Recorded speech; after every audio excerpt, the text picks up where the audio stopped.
Today, the greatest risk of global catastrophe doesn't look like this. Instead, it looks like this. If anything kills over 10 million people in the next few decades, it's most likely to be a highly infectious virus rather than a war. Not missiles, but microbes. Now, part of the reason for this is that we have invested a huge amount in nuclear deterrence. But we've actually invested very little in a system to stop an epidemic. We're not ready for the next epidemic.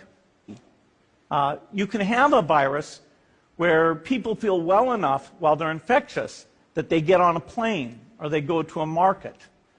The source of the virus could be a natural epidemic like Ebola, or it could be bioterrorism.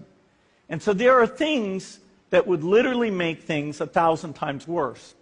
In fact, let's look at a model of a virus spread through the air like the Spanish flu back in 1918.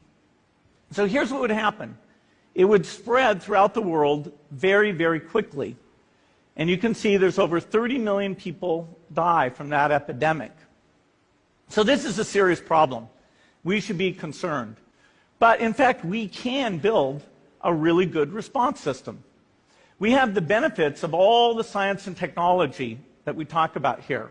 We've got cell phones to get information from the public and get information out to them. We have satellite maps where we can see where people are and where they're moving. We have advances in biology that should dramatically change the turnaround time to look at a pathogen and be able to make drugs and vaccines that fit for that pathogen. So we can have tools, but those tools need to be put into an overall global health system, and we need preparedness. The best lessons, I think, on how to get prepared are, again, what we do for war.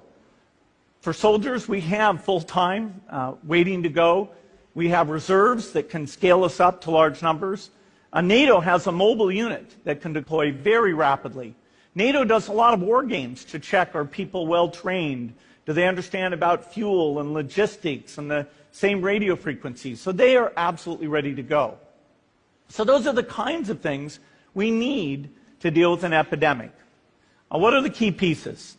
First is we need strong health systems in poor countries. That's where mothers can give birth safely, kids can get all their vaccines, but also where we'll see the outbreak very early on.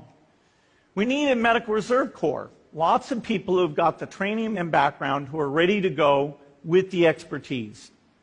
And then we need to pair those medical people with the military, taking advantage of the military's ability to move fast, do logistics, and secure areas. We need to do simulations, germ games, not war games, so that we see where the holes are.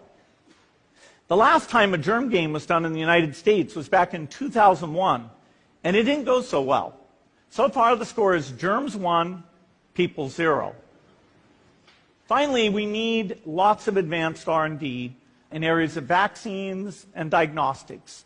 There are some big breakthroughs, like the adeno-associated virus, that could work very, very quickly. Now, I don't have an exact budget for what this would cost, but I'm quite sure it's very modest compared to the potential harm. The World Bank estimates that if we have a worldwide flu epidemic, global wealth will go down by over $3 trillion, and we'd have millions and millions of deaths. These investments offer significant benefits beyond just being ready for the epidemic.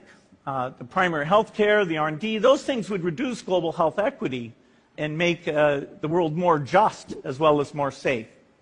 So I think this should absolutely be a priority. There's no need to panic. We don't have to hoard cans of spaghetti or go down into the basement. But we need to get going because time is not on our side. In fact, if there's one positive thing that can come out of the Ebola epidemic, it's that it can serve as an early warning, a wake-up call to get ready. If we start now, we can be ready for the next epidemic. Thank you.